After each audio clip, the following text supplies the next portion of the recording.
할렐루야. 하나님의 은혜가 오늘도 함께하기를 간절히 바랍니다.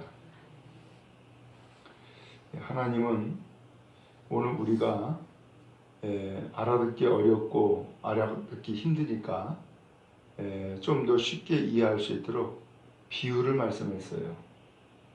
그래서 하나님께서 에스겔 선지자에게 말씀하시는 거예요. 인자야, 너는 이스라엘 족속에게 수수께끼와 비유를 말해라 하고서는 비유를 말을 하라는 거예요. 그러면 비유의 내용이 뭐냐? 3절에 보니까 색깔이 화려하고 날개가 크고 깃이 길고 털이 숱한 큰 독수리가 있어요. 근데 이 큰 독수리가 레바논에 가가지고 백향목 높은 가지를 꺾었다는 거예요. 그리고 그 연한 가지 끝을 꺾어가지고서 가나안 땅에 이르러서 상인의 성읍에 두었다라는 거예요. 그 다음에 또 종자를 꺾어가지고 옥토에 심고 수양버들 가지처럼 큰 물가에 또 심었어요.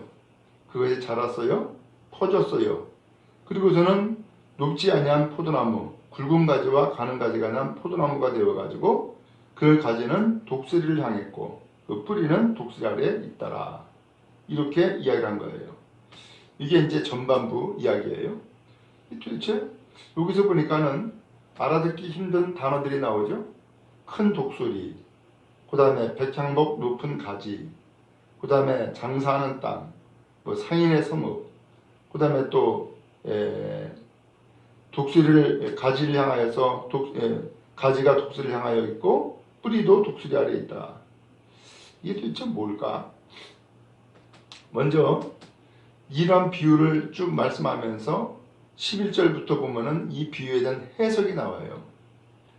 근데 그 해석을 우리가 좀 나누기도 전에 이것을 좀 더 간단하게 설명을 하면은 먼저 3절에 나오는 날개가 크고 깃이 길고 털이 숱한 큰 독수리, 이건 누굴 얘기냐면 바벨론 왕을 얘기하는 거예요. 바벨론 왕이 느부갓네살이었었죠. 그 다음에 레바논에 이르러 백향목 높은 가지를 꺾었다 라고 했는데, 백향목 높은 가지라고 했는데 백향목은 뭘 얘기하냐면 다윗 가문을 얘기한 거예요. 다윗 가문을. 그 다음에 거기에서 연한 가지 끝을 꺾어 가지고 장사하는 땅에 이르렀다. 이 장사하는 땅은 가나안 땅이에요. 그리고 연한 가지 끝을 꺾었다. 이것은 그 백향목의 가지를 꺾었다 그랬는데 백향목은 다윗 가문이라 그랬죠. 그 다음에 거기에 가지 끝이라고 했는데 가지 끝은 누굴 얘기냐면은 여호야긴 왕이에요. 그러니까는 이 유다가 망하기 바로 전전 왕이 여호야긴이에요. 자, 근데 이렇게 해서 이 여호야긴이 긴 왕을 이제 좀 세웠는데, 이 여호야긴 왕이 거기 6절 말씀에 보니까는 그것이 자라가지고서는 연한 가지 끝을 갖다가 옥토에 심었다 그랬잖아요.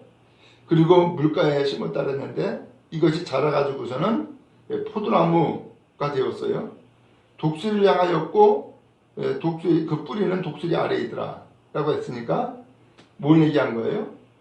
이 여호야긴 왕이 바벨론 왕을 느부갓네살을 향하여서 가지가 향해 있고 뿌리가 그 아래에 있더라. 결국은 그 큰 독수리와 연결됐다는 얘기잖아요. 그러니까 이 바벨론 왕을 의지했다. 혹은 그 영향 아래에 있었다라는 거예요. 자, 그런데 7절에 가서 또 날개가 크고 털이 많은 큰 독수리 하나가 있었는데 그 포도나무가 이 독수리에게 물을 받으려고 심어진 두둑에서 그를 향하여 뿌리가 뻗고 가지가 퍼졌다. 또 다른 독수리가 있는 거예요. 이 독수리는 날개가 크고 털이 많대요. 근데 앞서 3절에 나왔던 큰 독수리 또 하나는 날개가 크고 깃이 길고 털이 숱했다. 깃이 길었다 라는 표현이 나오는데, 이 7절에 나오는 큰 독수리는 그 깃은 없어요. 어쨌든 이 큰 독수리 하나가 있었고 그 포도나무가 이 독수리에게 물을 받으려고 그 포도나무라고 했는데 그 포도나무는 앞에서 말씀드린 요야긴 왕을 얘기한 거죠. 근데 이 요야긴 왕이 독수리에게 물을 받으려고 이 7절에 나오는 독수리에게 물을 받으려고 소위 말하면 지원을 받으려고 라는 거예요. 심어진 두둑에서 그를 향하여 뿌리가 뻗고 가지가 퍼졌다. 그럼 여기서 말씀하는 7절에 그 큰 독수리는 누굴 얘기할까? 애굽을 얘기한 거예요. 이 애굽을 얘기를 하는데 이 애굽 왕에게 애굽 왕에게 소위 말하면 지원을 요청한 거예요. 지금 바벨론이 우리를 쳐들어오고 우리가 이것을 감당할 수가 없으니까 우리 애굽과 죄악을 맺고 애굽과 손잡고 이 바벨론을 물리치자 해가지고서는 지원을 요청한 거죠. 그래서 여기 7절에 나오는 그 포도나무가 라고 했는데 여기 그 포도나무는 요야긴 다음의 왕이 시드기야예요. 이 시드기야가 그 애굽에 지원 요청을 하게 되고 그래서 그들과 언약을 맺고서는 이제 같이 바벨론과 맞서게 되어진 거예요. 근데 9절에 너는 이르기를 주 여호와의 말씀에 그 나무가 능히 번성하겠느냐. 이 독수리가 어찌 그 뿌리를 빼고 열매를 따며 그 나무가 시들게 하지 아니하겠으며 그 연한 잎사귀가 마르게 하지 아니하겠느냐. 많은 백성이나 강한 팔이 아니라도 그 뿌리를 뽑으리라.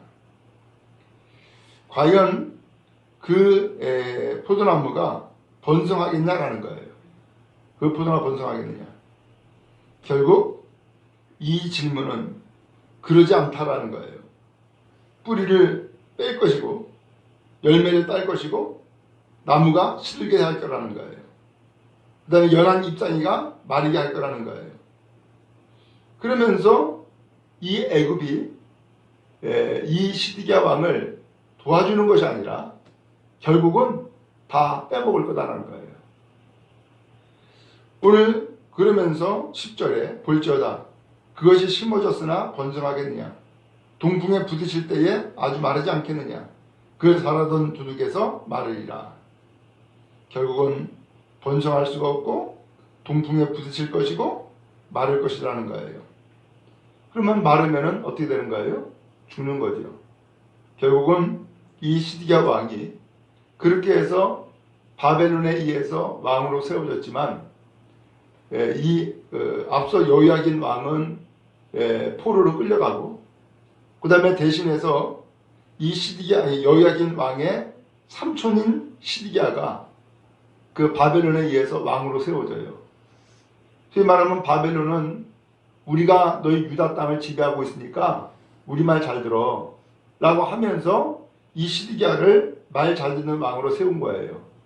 근데 이 시드기야가 이 바벨론에게 영향을 받지 않고 마땅히 바벨론의 그 침략과 지배에서 벗어나고자 애국과 결탁을 해가지고서는 맞섰던 거예요. 결국은 어떻게 됐어요? 이 애국은 처음에는 군대를 동원해가지고서 맞서 싸우는 것 같더니만은 바로 그냥 철수해버려요. 그리고서는 뒤돌아서요. 그러니까 뭐가 됐어요? 이 시드기야는 바벨론에게 있어서는 배반자가 되었고 또 애굽에 있어서도 배반당했고 그러니까는 결국은 이 시드기야가 죽고 말아요. 그렇게 해서 나라는 완전히 멸망길로 가게 되어져요. 바로 이것을 비유를 들어서 말씀하고 있는 거예요. 그러면 하나님은 뭘 말씀했을까? 오늘 하나님은 이 바벨론이 하나님의 섭리였다는 거예요. 하나님의 뜻이었다는 거예요. 지금 말 안 듣고 불순종하고 우상 숭배하고 죄를 범하는 이 유다를 하나님께서 호초리를 들어가지고 때려가지고서 정신 차리라고 돌이키고 회개하라고 새 사람 되라고 하나님이 몽둥이를 들어서 치신 거예요. 그게 바벨론이에요. 그러니까는 몽둥이를 들어 치실 때에는 어떻게 해야 돼요? 맞고 정신 차려야 된단 말이에요. 그런데 이 요야긴 왕과 시드기야 왕은 그게 아니라 어떻게 해서든지 이 바벨론을 지배를 좀 벗어나보자. 그렇게 해서 바벨론과 맞서 싸우고, 그리고 그것이 안 되니까는 애국과 힘을 앞에 가지고서는 맞서 보려고 했었던 거예요. 결국 뭐예요? 하나님의 뜻을 거스리는 일이 되었던 거죠. 하나님의 뜻을 거스리고 인간적인 방법과 수단을 가지고서는 막아보려고 했던 거예요. 근데 하나님의 섭리를 누가 막을 수가 있어요? 누가 그것을 대적할 수가 있냐 말이에요. 결국은 막지 못했고 대적하지 못하죠. 그리고서는 이 유다가 망해버리고 만 거예요. 자, 그리고 나서 22절부터 쭉 보면은 주 여호와께서 이같이 말씀하시되 내가 백향목 꼭대기에서 높은 가지를 꺾어다가 심으리라. 내가 그 높은 세 가지의 끝에서 연한 가지를 꺾고 높고 우뚝 솟은 산에 심되 라고 했어요. 여기에 또 백향목 꼭대기에 높은 가지를 꺾어다가 심는다.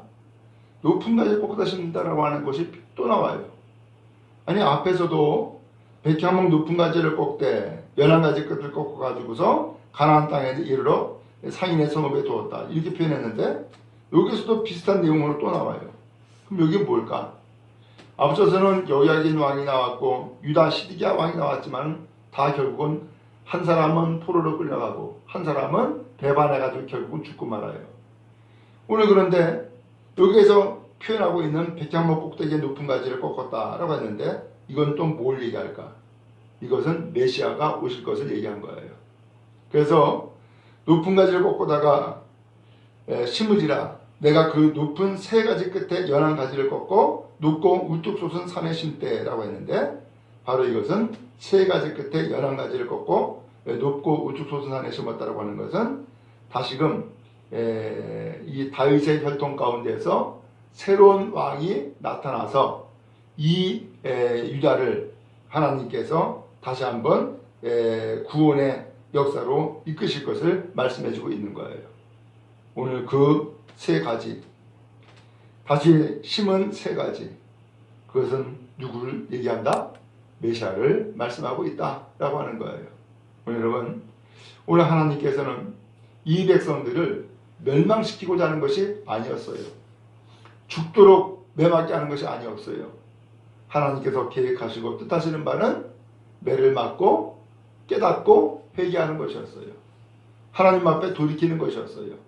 그랬더니만은 이 사람들이 그것을 이해를 못하고 인간적인 방법과 수단을 가지고서는 바벨론과 맞서려고 했고, 그 다음에 에스겔이 그렇게 바벨론에게 그야말로 항복하라고 했음에도 불구하고 말 안 듣고, 그리고서는 자기의 생각과 자기의 뜻대로 결국 행하다가 결국 망하고 만 거예요.